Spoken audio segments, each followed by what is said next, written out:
the State Infrastructure Transportation Bank dissolved its contract to fund the completion of 526 on Tuesday afternoon.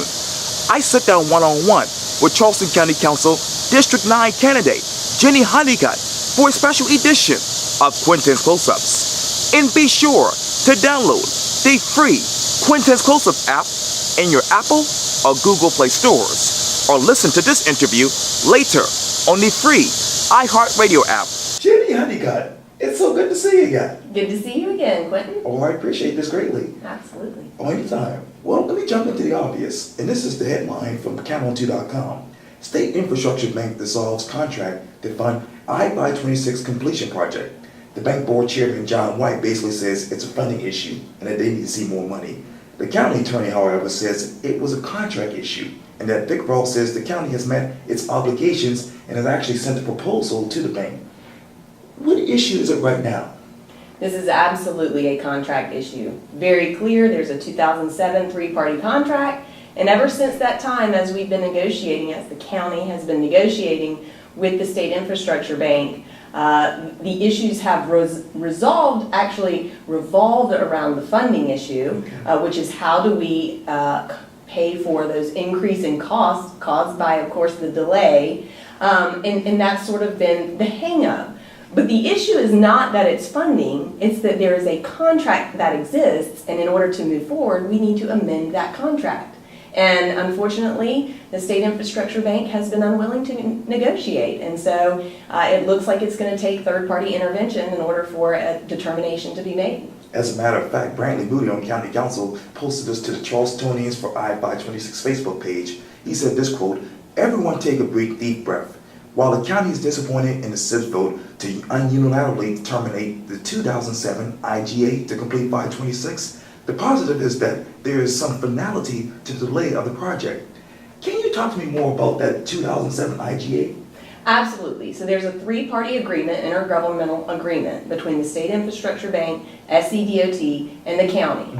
Of course, at that time, the funding was only at a certain level. And so the State Infrastructure Bank, with the match pledged by the county, came to an agreement on its $420 million contribution.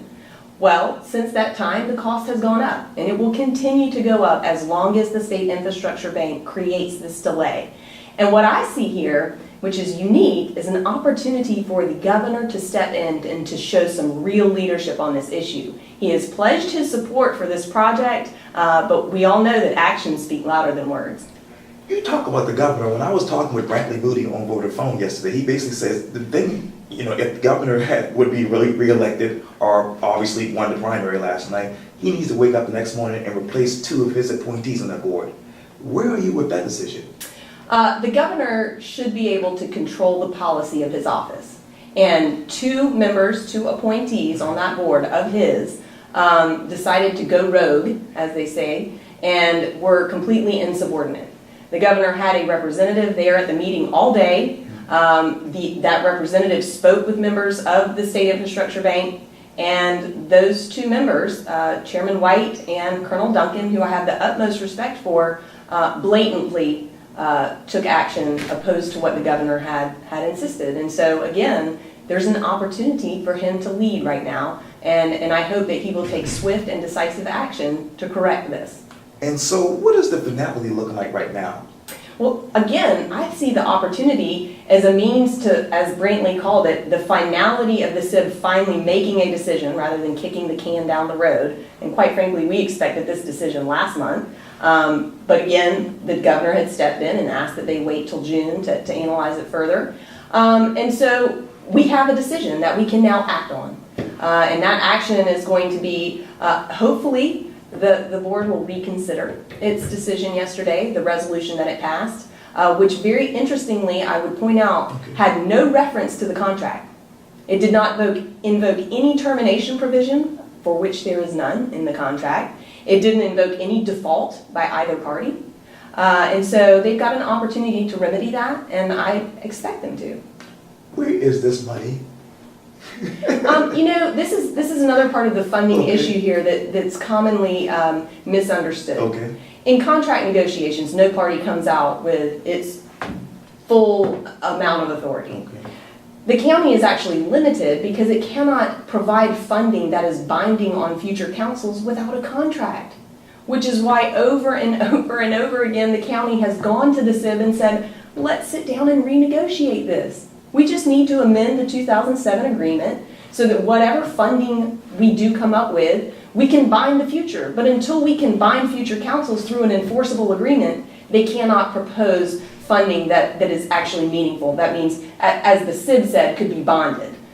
Because at this point, you can't do that. And so it's become this chicken and egg fight of which is going to come first. Is the SIB going to amend, or is the county going to put up this funding that it can't put up? And at this point, at least we have a decision. We can go let a third party decide that. And then you go to the other side. Rich Thomas from Nixed 526 says this, quote, actually, it was about the bond markets and reasonably intelligent money folks looking at this prophetic proposal and knowing it was very problematic. Do you know anything about these bond markets? Absolutely. I actually spoke with a bond attorney yesterday to fully understand this issue. Okay. Bonded monies have to be spent in a certain amount of time. You cannot bond money that is committed to a project that you don't know what it's going to cost or what it is actually going to be yet. And so that notion is coming from a place of complete misinformation from someone who obviously doesn't understand what the financial ramifications are here. But the fact of the matter remains, until there's an enforceable contract in place, the county cannot go get those funds that would bind future council members like myself who aren't even on council yet, if there's no enforceable agreement in place, which is what they've been moving toward. And again, yesterday in the board meeting, it became clear as to there being a he said, she said of who's delayed what part of this and who's sent what documents back and forth.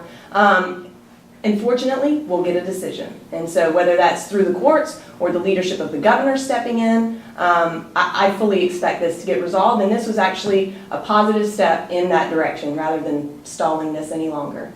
How much more energy do you guys have for this particular fight? Well, the good news is my energy is just getting started. And when we ended our last conversation, we discussed the political will that it would take to have someone involved in this process to see it all the way through. And when I ran on this issue, I ran knowing full well that this could be an outcome, a likely outcome, but I have the political will to keep this going. And so I'm in a unique position, having been a construction lawyer for the past decade, to help facilitate in whatever way I can. And I will do that, and I will stand by the promises I made in my campaign and that I continue to make through November. Jenny Honeycutt, thank you so much for your time. I really, really appreciate this. Absolutely. Thank you, Quintin. Thank you. Yes, ma'am.